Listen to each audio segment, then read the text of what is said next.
હવે હું વિનંતી કરીશ પૂજ્ય અંકિતપુરીજી મહારાજ કે જેમણે ગૌ માતા માટે દરેક વખતે આગળ રહ્યા છે, એક ભેખ ધારીને માત્ર બધા તો નહીં પરંતુ કેટલાક લોકો માત્ર પૈસા ભેગા કરે અને આ એવી શખ્સિયત છે કે જે ગૌ માતા માટે પોતાનું કામ, પૈસા અને બલિદાન આપવા માટેની તૈયારી સાથે આગળ આવતા હોય છે. એવા જેણે નાની વયે ખૂબ સારી નામના મેળવી છે અને ગૌ માતાની ભક્તિ અને શક્તિ પોતાનો ઉપયોગ કરી રહ્યા છે, એવા અંકિતપુરીજી મહારાજને વિનંતી કરું કે પધારો, આપ ઉદ્બોધન કરો, આપ માર્ગદર્શન કરો. नमो गोभ्य श्रीमतीभ्य सौरभीभ्येव च नमो ब्रह्मसुताभ्य च पवित्राभ्यो नमो नमः. આજે ગાયત્રી ગૌશાળાના પાવન પ્રાંગણમાં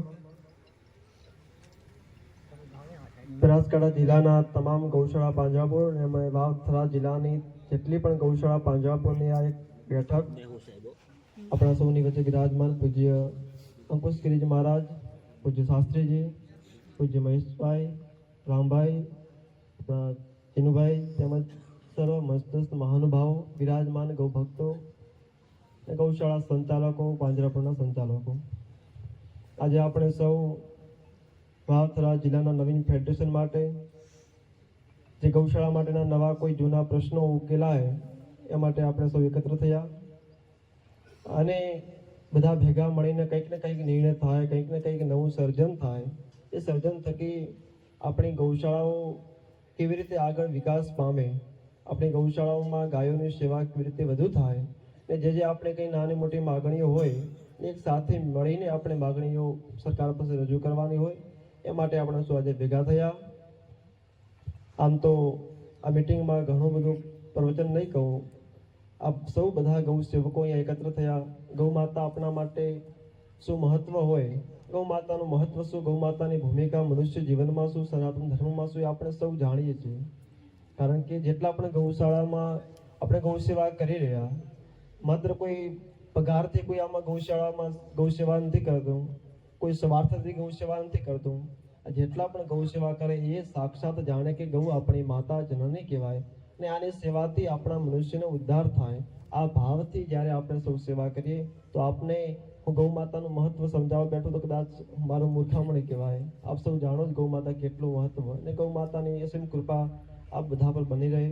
આપ જેવા ગૌ સેવા માટે કાર્ય કરતા હોય આપણે ગામના બીજા લોકોને પણ સમજાવી પ્રેમથી એમાં ગૌ સેવામાં વાળીએ કે ગૌ માતાની આપણે સૌ નિસ્વાર્થ ભાવે સેવા કરીએ.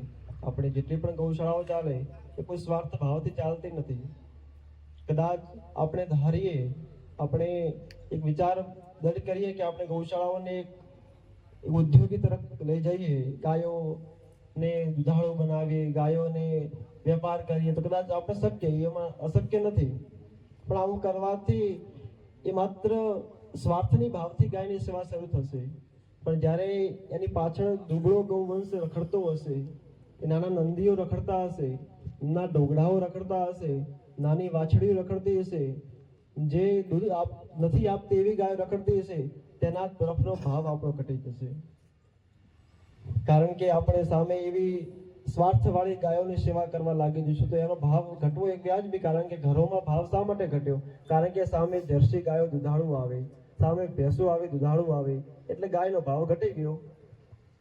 ગાય આપણા માટે સન્માનીય હતી, પૂર્વ કાળમાં સન્માનીય ખૂબ હતી, પણ આ કાળમાં શા માટે નથી? પહેલા સ્વાર્થની વૃત્તિ આપણે માનીએ કે બળદ રાખતા આપણે પહેલું રાખતા પણ એ હતું, પણ એનાથી વધારે આપણામાં એક ભાવ હતો, ગૌ માતાનો માતા પ્રત્યેનો ભાવ હતો એટલે આપણે રાખતા હતા. એ તો આપણા વ્યવહારિક કર્મ પ્રમાણે એનો ઉપયોગ થતો એ થતો, પણ એનાથી વિશેષ આપણા પ્રત્યે એનો એટલો અતૂટ ભાવ હતો કે દરેક પ્રસંગમાં આપણે ગૌ માતાને માતા તરીકેની પૂજન અર્ચનથી આપણે શરૂઆત કરતા. કદાચ સમય જતા કોઈ ને કોઈ કારણોસર આપણા ગૌ માતાનો ભાવ ઘટ્યો, ગૌ માતા રખડવા લાગી, ગૌવંશ રખડવા લાગ્યો, એટલી બધી ખરાબ સ્થિતિ થઈ ગઈ કે એટલી બધી ગૌશાળાઓ ખોલીએ, એક ગૌશાળામાં 200 250 ગૌવંશ રાખીએ, તેમ છતાં પણ દર વર્ષે ગામમાં 50-100 ગૌવંશ રખડતો થઈ જાય. જેટલી ગૌશાળામાં સંખ્યા વધારીએ લગભગ એવી કોઈ ગૌશાળા નહીં હોય. એવા ગૌશાળાઓ મેં પણ જાણ્યું કે એ ગૌશાળા 2 વર્ષમાં 3 વર્ષમાં 600 ગાયો પૂરી, કેટલી 600. કોઈ ગામમાં ગાય રખડે પૂરે પણ છતાં એ ગામમાં 50 ગૌવંશ હજુ પણ રખડી રહ્યો. આ ગૌવંશ આવે ક્યાંથી? આપણા ઘરોમાંથી જ ગૌવંશ નીકળી રહ્યો. એ ગૌવંશ મોટી ગાયો પણ નીકળી રહી. આ સ્વાર્થની ભાવના તો શું ભાવ? આપણે લોકોમાં એક નવો ભાવ જગાવીએ. એ ભાવ જાગે કેવી રીતે? આ ગૌ સેવા માત્ર દૂધ માટે ન કરીએ. આપણે ઘરમાં એક ગાય નિસ્વાર્થ ભાવે રાખીએ. કદાચ દૂધ ના આપતી હોય એવા ઘરોમાં પણ મને પરિચય મારા ગામમાં જ્યારે કંઈ જવાન થાય તો 10 વર્ષથી ગાયો ઊભી છે, દૂધ આપતી નથી, વિયાતી નથી, પણ એ સાચી નિસ્વાર્થ ભાવની સેવા એને કહેવાય. પણ આપણે સૌ ગામના લોકોને આ ગૌ સેવા તરફ વાળીએ. આપણો ગામનો અઢળક ખર્ચો આપણા બિન વ્યવહારુ ખર્ચામાં થતા હોય. પ્રસંગોમાં આપણે કરોડો વાપરીએ, લાખો વાપરીએ, નાનો મોટો જાગરણ કરીએ તો લાખના ખર્ચા કરીએ. એ વ્યક્તિ પાસે જ્યારે આપણે ગૌશાળા પ્રત્યેની માગણી કરીએ તો એ આપણને 1100-500 રૂપિયા આપીને પૂરું કરશે. બળથી કહીએ તો એ આપણા ઉપર નારાજ થશે, ગુસ્સે થશે, ને કદાચ એ બીજી વાર લેવા જઈએ તો આપણો કોઈ કવરેજ કપાઈ જાય. એટલે એમનામાં એક ભાવ નથી. શા માટે મંડપવાળો માગે એટલા આપી નાખે, રસોડાવાળો માગે એટલા આપી નાખે, કોઈ અન્ય વ્યક્તિ માગે એટલા આપી નાખે, ને ગૌશાળા માટેની કોઈ માગણી થાય તો એ આપનારા આપે, પણ નથી આપનારા નથી આપતા. બધાની વાત નથી. આપનારા લોકો તો પ્રસંગમાં લાખોનું દાન કરી નાખે, પણ કોઈ વ્યક્તિ એવા પણ હોય, પણ જે નથી આપતા એ લોકોને આપણે પ્રેમથી સમજાવીએ. આપણા મનુષ્ય જીવનનું મુખ્ય કર્તવ્ય કહેવાય. આ ગૌ સેવા આપણને પ્રાપ્ત થઈ એ કંઈક ભગવાને આપણને પસંદ કર્યા છે. ભગવાનની કૃપા થઈ ત્યારે આપણને ગૌ સેવા કરવાનો મોકો મળ્યો. આ મોકો આપણે ચૂકીએ નહીં. અઢળક આપણા પર દુઃખો આવશે, પીડાઓ આવશે, એવા સામનાઓ કરવા પડશે, પણ અંતે આપણો ગૌ સેવાનો વિજય થશે. અને એવી આવનારો સમય આપણા ગૌ સેવા માટેના ખૂબ સારા દિવસો આવશે.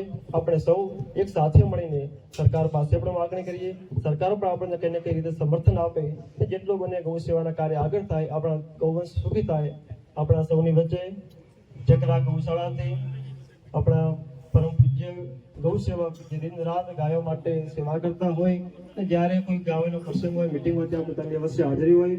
પરમ પૂજ્ય મહાન શ્રી સુંદરનાથજી મહારાજ આપણી વચ્ચે પધારી રહ્યા. આ કાર્યક્રમ વતી સમગ્ર મહાનુભાવ વતી આપણું હાર્દિક સ્વાગત કરીએ. વધારો બાપજી ઓમ નમઃ શિવાય. આપ સૌને ખૂબ ખૂબ આશીર્વાદ. આપ ભગવાન આપને ખૂબ શક્તિ આપે ગૌ સેવા કરવાની. એની સાથે મારી વાણીને વિરામ આપો.